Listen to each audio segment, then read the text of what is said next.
Bazooka ou canivete? Django ou Flask? Isso é um questionamento que, para a galera que desenvolve Python, web, vez ou outra a gente se questiona e todo mundo diz: ah, mas porque Django é matar uma formiga com a bazuca? Ou então, ah, porque Flask você tem que colocar tudo, é cheio de coisa gambiarra saindo por meio do. Enfim, tem essas dúvidas e aí eu decidi fazer um comparativo e é isso. Eu sou Tyrone, eu sou de Natal, estou morando em São Paulo há um mês mais ou menos. Sou desenvolvedor Python na Ciência Data. Sou ex-competidor de maratona de programação. Sou apaixonado por comunidade. Em geral, a comunidade Python, que eu frequento mais, mas ultimamente tenho participado um pouco do pessoal de Go e hoje na de Vue também. E hambúrguer e cerveja são as coisas que eu curto também. Então vamos lá. O Django versus o Flask, né?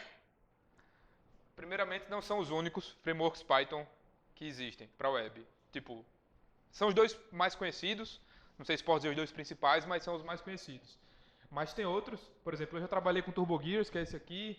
Tem Pyramid, que muita gente usa. O Borrow, que é um mais simplesinho. Web2Py, CherryPy. Tornado, que é Async. Enfim, tem uma porrada de framework Python. E não se resume a Django e Flask. Bem, vou dar um overview da minha opinião sobre o Django e o Flask. O Django, e no caso da gente aqui especificamente hoje, eu vou falar um pouco sobre o Django REST Framework. O Django, na minha opinião, ele te entrega uma super produtividade. Mas de uma semana para cá eu mudei um pouco essa ideia, que é quando você aprende ele. Quando você está voando com ele. Porque eu já mexi com o Django, já trabalhei com o Django e eu achava, porra, tô voando. Na semana passada precisei fazer um negócio, precisei fazer aqui para apresentação. Fazia muito tempo que eu não mexia e apanhei bastante. E assim, o Django ele entrega tudo na sua mão. Ele de fato uma bazuca. Ele dá uma porrada lá de coisa para você e diz: toma, que o filho é teu e já era. Ele usa um padrão chamado MTV, que é o Model Template View. Ele parece muito com o MVC. A ideia em linhas gerais é a mesma, só muda as nomenclaturas basicamente e a forma que ele aponta as paradas. Entre aspas, todo mundo diz: ah, o Django é o ideal para projeto grande. Mas hoje eu trabalho num projeto relativamente grande com Flask e eu trabalhei num projeto muito grande que era em TurboGears. Então, nem sempre é o ideal, funcionava bem esses dois. O Django, ele, como eu disse, ele dá tudo. Então ele tem a ORM própria, o próprio interface de admin que é fantástica. Tem o Django Templates que entrega muita coisa, o Django Forms para quando você quer fazer forms, sistema de autenticação, enfim, Django Life. Pega o Django, bota debaixo do braço e leva. E tem, por caso de que eu vou mostrar um exemplo de uma API, tem o Django REST Framework, que é uma outra lib, um framework, não sei qual seria a definição ideal, que ele é meio que em cima do Django, ele conecta com o Django e ele agiliza muito o desenvolvimento de API REST. Mas, novamente, quando você está ali habituado, está usando ele ali todo dia, aí você pensa uma paradinha no Django, você já vai lá e sabe como faz, como modificar os mixins, enfim. É bem diverso, mas tem que tá manjando. O Flask. O Flask é um microframework. E a curva de aprendizado dele é baixíssima. Tipo, você escreveu 3 linhas, você tem um servidor rodando. É isso mesmo, é 3 linhas. E por isso ele se torna muito simples e muito extensível. Por quê? Porque ele te entrega o básico. Tipo, eles, eu lhe dou aqui o suficiente para você subir o seu servidor, fazer uma request, acabou, eu não vou lhe dar mais nada. Aí você pensa, porra, eu vou ter que fazer tudo? Não, porque já teve uma galera de comunidade, uma galera que pensa nas paradas que fez essas coisas que você teria que fazer e criou um repositório, criou um projeto, e aí é só você dar um pip install, pip, para a galera que talvez não saiba, é o gerenciador de pacotes de Python. Aí você dá um pip install Flask JWT para fazer coisa de autenticação, Flask SQL Alchemy para que é um ORM, ele integra com o ORM do SQL Alchemy, muito bom por sinal. Enfim, Flask, qualquer coisa é possível que tenha lá. Pip install Flask torradeira, você pega uma torradeira, ele faz torrada. E assim, como ele não te entrega nada, ele não te dá nenhuma modelagem já pronta, você que decide o padrão que você quer usar. Mas assim, por padrão, normalmente a galera usa MVC. normalmente, que é o tipo padrão da web de como as coisas funcionam. Novamente, entre aspas, ideal para projetos menores, que não é fato, eu trabalho novamente num projeto grande hoje, e a Flask, que é a base de código da gente. Diferentemente do Django, o Flask, por ele ser mais aberto, ele não te entrega nada e a galera só vai colocando coisa em cima dele, teve uma galera que trabalhou e tem boas integrações dele com NoSQL, com MongoDB na realidade, não sei outras bases NoSQL, mas MongoDB com Flask fica, ó, com o Django já é mais zoado.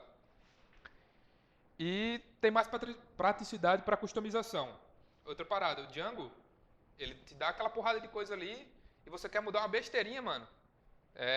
Ou você roda muito na documentação para entender, mexe direto no fonte, ou já era, ou você faz do jeito dele. Ele lhe dá o caminho das pedras e não deixa você sair dele. No Flask não, no Flask como ele não te dá quase nada de pronto, então você vai montando do jeito que você quiser. Você vai customizando ele à sua maneira. Primeiras diferenças. Tipo, na esquerda tem o básico de um projeto Django. Ele já lhe dá ali uma pastinha, 5 arquivos, não sei o que, pá. Flask, você nem precisava criar a pasta, só precisa fazer um arquivo, qualquer coisa, .py, importar o Flask lá dentro e beleza, acabou. 3 linhas já era. Mas, falou besteira demais, né? O que é que a gente vai fazer hoje? Não vou codar aqui, porque live code dá sempre errado, mas eu já fiz esse código. E vou mostrar hoje trechos dele. Do quê? De uma API REST, ou quase REST, em Django e Flask. Tentei fazer a mesma API, teve diferenças que eu não consegui mudar, principalmente devido ao Django ter muitas coisas próprias dele que eu teria que mudar muito, e eu não estou mais 100% no Django, não estou mais fluente. Mas as duas APIs têm mesmo coração. E aí depois o Igor vai dizer se a API está funcionando, que ele fez algo usando essa API. Vamos esperar que funcione. O tema é uma aplicaçãozinha bancária.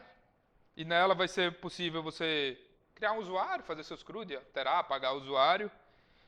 Você vai ter autenticação, autorização. Então, tipo, você tem que se autenticar, tem que fazer login. Você só pode fazer as coisas, mexer nas coisas da sua conta.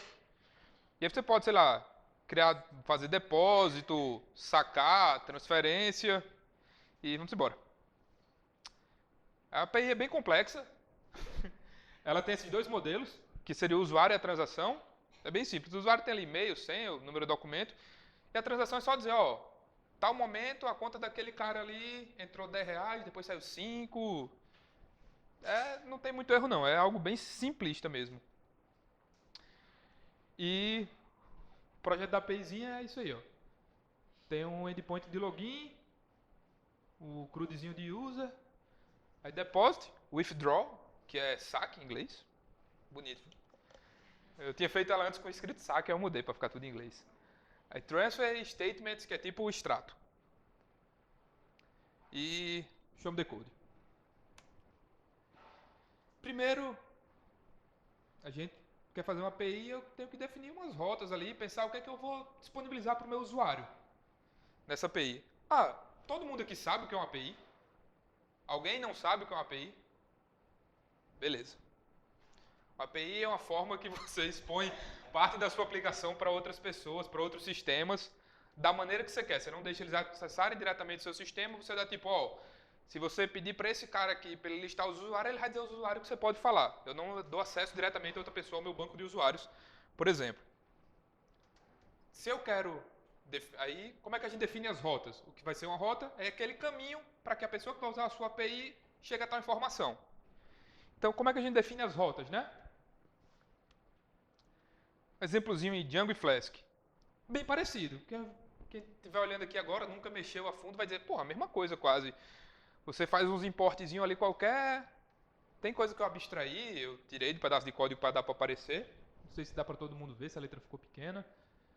Mas assim, ambos você vai definir uma rota. No Flask eu usei essa coisa chamada Resources, que vem da Flask RESTful, que é uma das coisas que eu agrego em cima do Flask. E aí você vai lá e adiciona suas rotas, o /login, /user, /deposit. Já no Django, Eu criei um roteador, que é coisa dele. Poderia fazer direto, mas o indicável, pelo menos que eu acho, é você criar um roteador, que é um cara que vai gerenciar essas rotas para você, e aí você aponta cada rota para um conjunto de views. Nesse caso, eu criei uma user register, que é só para registrar o usuário, e outra user, que é para fazer todas as operações em cima de usuários, uma rota de login e uma rota de operações, que aqui vai ser saldo, extrato, saque, depósito, transferência, coisas desse tipo. E os modelos, né? Como é que eu defino os modelos no Django e no Flask? Novamente eles vão dizer, porra, é a mesma coisa. Vai mudar só os nomes dos atributos. Então, assim, dá pra ver que, em geral, tem bastante semelhança entre eles. E ambos você cria uma... Assim, pode haver outras formas. Qual é o default do Django e do Flask, que é o de cima, com SQL Alchemy? Você cria uma classe, e aí você passa para ele o nome das colunas que você quer ter naquele modelo, o nome dos atributos daquele modelo, e acabou. Se ele cria para você, mágica, por baixo dos panos. Deixa eu ver mais o que. Uma das maiores diferenças que eu posso ver aqui. Primeiro, no Flask, você tem que escrever a coluna ID. A coluna ID não é default. No Django ela é default. Mas tem como você, com um pouquinho de luta, tirar ela ou mudar para a sua primary key ser outra coisa. Mas assim, essas são as duas grandes diferenças que tem, na minha opinião, aqui na hora de construir modelos. No Flask você tem que definir os IDs. E quando você define aqui no Flask uma chave estrangeira, em algum canto, aqui, pronto, user ID, aí você tem que ir lá no modelo para quem ele aponta, você tem que dizer, tem um relacionamento para cá, vindo de tal cara. Besteira. No Django é diferente, você só aponta a foreign key pro modelo que você quer usar. Mesma coisa, em linhas gerais. Não tem erro. E segurança. Pô, tinha outro memezinho aqui. Agora foi. Eu disse que tinha. Então, em ambos, eles usam um esquema de tokens. No Django, o default não é o JWT mesmo, ele usa um outro token, mas que no final das contas faz a mesma coisa. E você pode importar no Django, mas ninguém usa também, o próprio JWT em si. O que é o JWT? É uma string, uma hash, tipo, bem grande assim, que lá dentro vai ter, no meio das coisas dela vai ter dizendo vai estar dizendo alguns cabeçalhos, algumas informações básicas. Dentro daquele hash ele vai entender de alguma forma o seu usuário, tipo, quem está se autenticando ali, tipo, geralmente a galera usa username ou e-mail e senha, e um tempo de expiração. Tipo, porque também eu não vou criar para você um acesso para o meu sistema e dizer, ei, pega aí, depois você perde e daqui a 3 anos alguém encontra e vai lá usar, né? Então, a prática, geralmente, a galera deixa um tempo de expiração relativamente curto, enquanto o cara está usando, ele vai meio que dando refresh naquele token. É mais ou menos isso. E aí, assim, se eu quero... Uma primeira diferença mais considerável de código, né? Flask e Django. Flask é o de cima. Eu vou lá no Flask, importo o Flask, JWT, faço algumas configurações, e no final, a minha rota... Eu só preciso passar nela esse decorator aqui, ó, JWT required. E aí, eu fazendo isso, passei aqui na minha rota JWT required, acabei no slide, e eu mostro aqui, sei lá, eu digo que essa viewSet, ela vai ter a função de retrieve um model, ou seja, de você pegar um model de volta. Que é a mesma coisa que essa aqui faz. Essa aqui ela pega o usuário que está lá e retorna o usuário pro cliente, para o usuário final. Nesse caso aqui, por baixo dos panos tem uma função que ele vai dizer, quando chegar uma requisição, aí você vê, você usa o esquema de autenticação por token e vê se o cara está autenticado. Tudo isso é default do Django, tipo, essas funções só você dar um import de algum canto, Django, Auth, Contrib, qualquer coisa aí, e aí você usa lá, quero que os usuários, para acessar esse conjunto de views, estejam autenticados e autenticados por token. Porque tem outros tipos de autenticação, por sessão, por senha, se não me engano. Coisas desse tipo. E no final, essas duas aqui vão gerar um endpoint /user, que quando você manda lá uma requisição GET, se você tiver com um tokenzinho, autorização lá, no Flask você tem que botar bearer e o token, no Django você bota token e o token em si. Se ele tiver ok, ele vai retornar, senão vai dar um 401. É exclusivamente essa a diferença. Banco de dados. A gente está falando aqui de aplicações com bancos de dados relacionais, em ambas. E qual é o jeito mais simples de, tanto no Flask quanto no Django, eu conectar com um banco relacional? No Flask, são essas 3 linhas aí. Você importa o SQL Alchemy, depois de tê-lo instalado. Na configuração do seu app, em alguma linha aí no meio, que eu apaguei, tinha definindo o app lá. Aí na configuração do seu app, você passa essa config SQL Alchemy Database URI e por fim você só cria aqui uma instância do banco de dados. Bum! Criou para você o banco. Aqui, o default mais básico que a gente usa é SQLite, o banco, mas com mais um ou duas linhas você consegue conectar com Postgres ou MySQL, tipo, tem que passar senha, usuário, host, essas coisas. E no Django é mágica. As coisas começa aqui no Django quando você chega, você quer começar um projeto Django e você fala Django, -admin, start project e o nome do projeto. Rodou, pronto, já tem um banco de dados lá funcionando para você, com usuário, autenticação, tudo embutido, as coisas do Django, né? Então é mágica. Mas ele cria um banco de dados SQLite, que para ambiente de dev, ali para quando você está começando, é mais do que o suficiente. Também, sem muita dificuldade, você consegue conectar com Postgres, com MySQL, SQL Server, talvez. Não sei se alguém usa. Mas é isso. E como manipular os dados, né? Porque, enfim, a gente tem que conectar com os dados, tem que manipular os dados. Outra diferença maior aqui entre Django e Flask. O Django, ele possui a Django ORM, que é uma ORM própria. ORM é uma ferramenta de mapeamento objeto relacional. Então ele pega lá o seu banco de dados relacional e mapeia aquilo no objeto. É simples. E aí você tem lá a sua linha no banco e ele vira uma instância do modelo, do seu coisa. E o Django possui essa ORM própria. E ela é bem forte. A do Django é muito boa, ela é útil para quase todos os casos, só que, novamente, é Django. E eu estava até conversando hoje com o Rafael, se você quiser fazer algo ali um pouco diferente, que foge um pouco do seu contexto original, cara, das duas uma. Ou você escreve direto consulta SQL na mão, e bota lá o seu select, asterisco, from, qualquer coisa, que, enfim, não é o objetivo quando você está usando um framework. E aí, ou você vai e no Django você vai e usa alguma forma de ensinar o Django a fazer aquela consulta. Resumindo, você sabe, foi a frase do Rafael hoje de manhã, você sabe fazer uma query, você tem aqui na sua cabeça como você faz, você pode escrever ela, mas você vai se dar o trabalho de ensinar o Django a fazer aquela consulta em vez de só escrever ela. Entendeu? Então são coisas desse tipo que, na minha opinião, o Django sai perdendo em alguns critérios, esse é um deles, porque ele lhe dá coisas muito prontas e para você customizar, aí ou você bate cabeça mesmo, ou você decide fazer do jeito que ele está lhe dizendo. Já o Flask, você pode manipular o dado de 300 formas. Você pode acessar o banco direto e mandar consulta lá. Tem algumas extensões de ORM.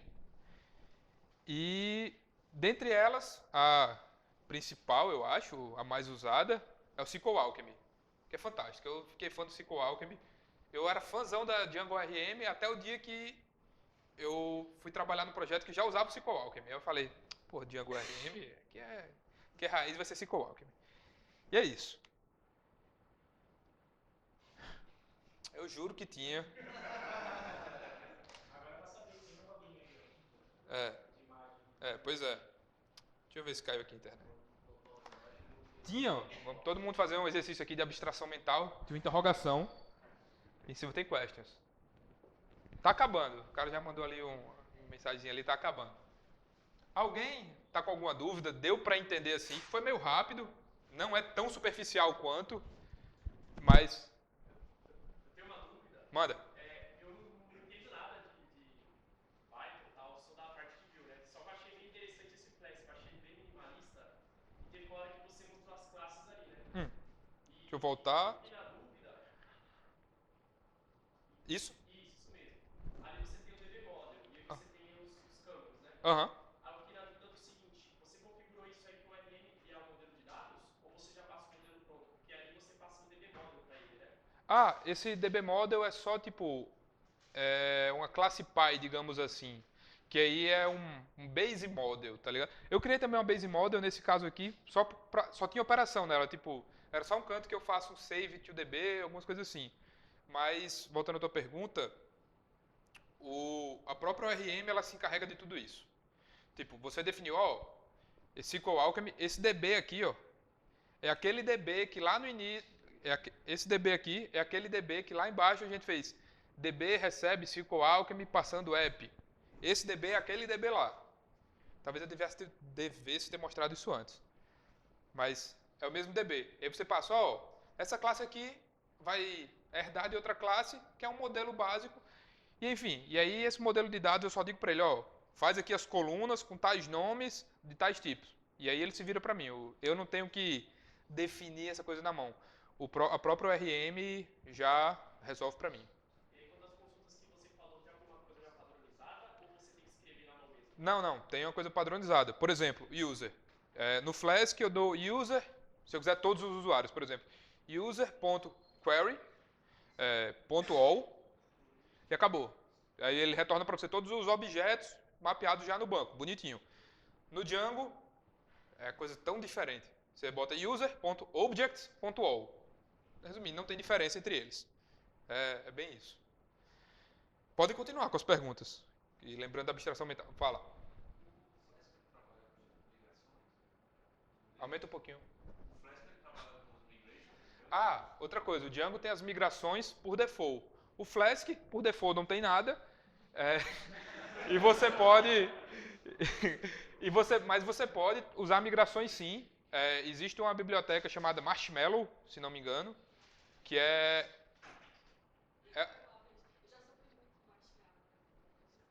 tá, eu nunca usei. Tem o Alembic. Lá no trabalho a gente usa o Alembic para trabalhar a questão das migrações, das versões de banco. Tem o Marshmallow também, que a moça falou que não presta, então já fica o conselho aí, né? Mas, enfim, o Django tem as migrações por default, o Flask, Marshmallow, Alembic ou qualquer outra coisa que alguém queira botar em cima do Flask para funcionar. O próprio SQL Alchemy não gerencia a versão do esquema, não tem como fazer em cima dele, ou tem que usar uma outra ferramenta para isso? Eu não tenho certeza, acredito que não. Então, talvez, como ele está dizendo, o Alembic seja o SQL Alchemy Transactions. Transactions não, Migrations.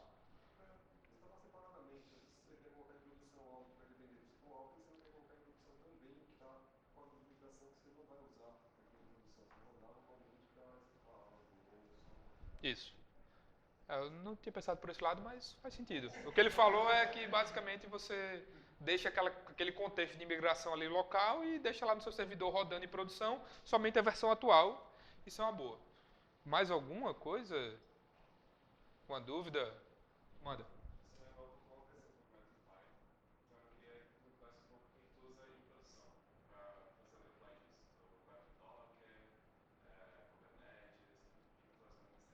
Tá.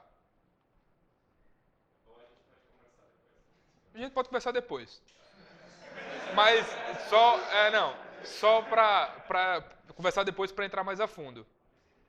Até pouco tempo, um mês atrás, eu trabalhava numa empresa em Natal que a gente tinha máquinas remotas rodando tipo WSGI.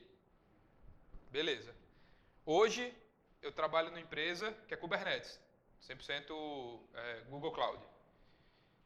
Em produção eu coloquei aqui no Heroku também da forma mais go horse que tinha. Eu só, tipo, instala lá e dá um push pro Heroku, já era, ele roda lá.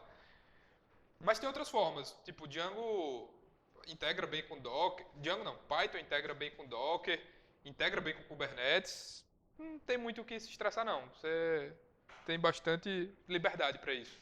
Se quiser depois trocar uma ideia, eu não manjo muito essa parte de DevOps, mas eu pelo menos vejo os caras falando, escuto sobre e finjo que sei. E temos um veredito? Alguém aposta em alguma coisa? Flask, Django? Aquela resposta, Flask ou Django? Aí a gente vai continuar dizendo, depende. Enfim, a resposta vai ser aquele depende, a palestra foi todo um clickbait, não vai ter a resposta. Mas é pessoal, mas assim, principalmente de uma semana pra cá, se eu tivesse que decidir começar um projeto, a não ser que fosse muito específico, tipo, o projeto fosse um projeto de CRUD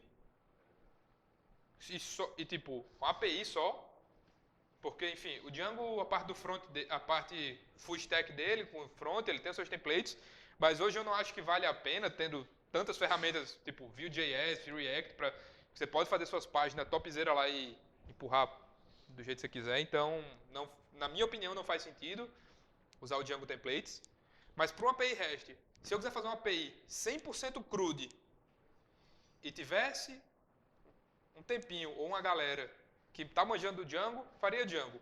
Qualquer situação fora dessa, eu usaria Flask.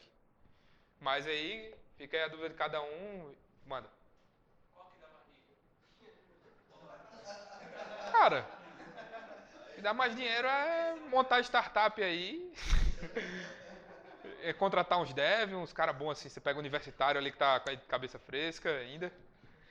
Não, mas eu vejo hoje, a nível de mercado, eu vejo que tem muita vaga para os dois. Tem muita vaga para dev em geral. Se você for bom, caralho, você é um bom desenvolvedor, sei lá, Ruby, e aparece uma vaga. Se você é bonzão do Ruby e aparece uma vaga Python, você consegue. Porque, enfim, os caras querem dev hoje. Quer alguém que manje, que tenha a cabeça disso. Não sei a fundo qual dos dois as vagas potencialmente dão mais grana, não. Bem, minha opinião foi essa. Hoje, com exceção desse caso muito específico de só uma API de CRUDs, eu usaria o Flask. Mas se por acaso um dia alguém for começar um projeto e quiser trocar uma ideia, a gente pode trocar ideia. Foi isso. Valeu.